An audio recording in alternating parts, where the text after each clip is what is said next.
a structure of education that has served us well for 4 decades to one that will serve us even better. I must further emphasize to Kenyans that the midwives of the new shift in the education structure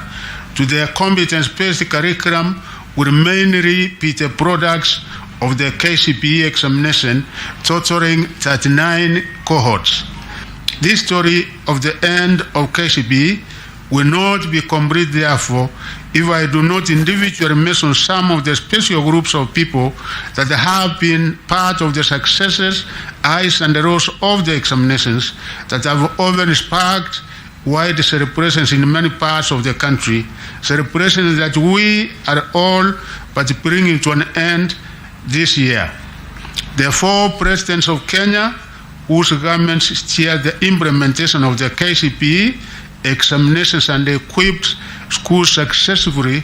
to ensure quality products came out of our Standard 8 national examinations. 2, His Excellency President William Samoei Ruto for appointing the Presidential Working Party on Education Reforms, whose report has provided a crystal clear roadmap